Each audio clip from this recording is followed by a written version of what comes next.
Wow.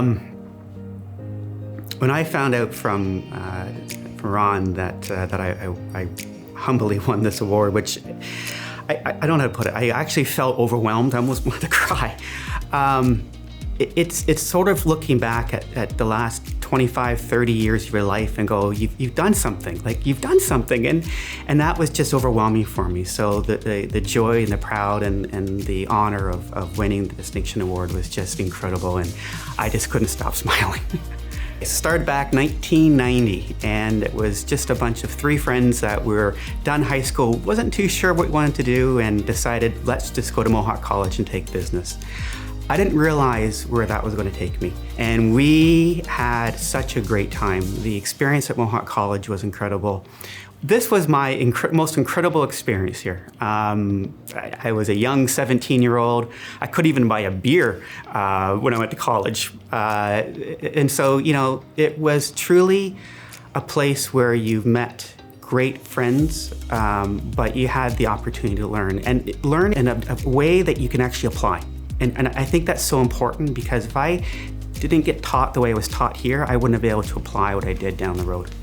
I continued on with some education, completed that, and got into RBC and was started in St. Catharines, working as a trainee within the branches. I'm going to wrap this whole journey because it's important when I go back into my time at Mohawk College. I remember them bringing a lot of folks in from different businesses, and they would talk about their business. And I got that bug back in the early days. And then when I was working for the bank, I took different roles, and a lot of those roles were within commercial and small business.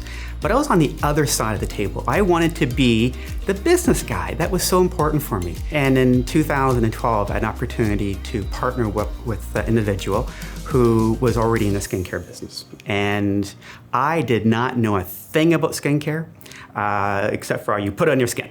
But I had experts.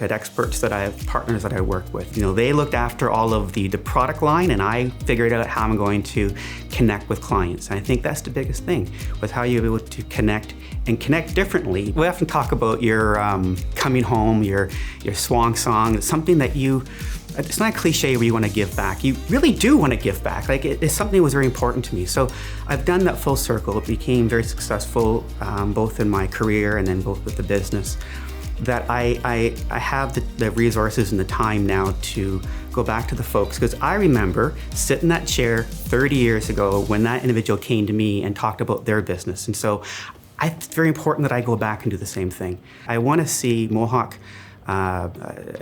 business students take that chance. So let's get them to start now. Let's give them the tools, the resources, and the motivation to go ahead and give it a shot. I think giving back to me is sharing my wears and tears. What did I do right? What did I do wrong? What would I do differently? And being very open and transparent, and being available. I want to make sure I continue doing that, because I do want to have the next Elon Musk in front of me.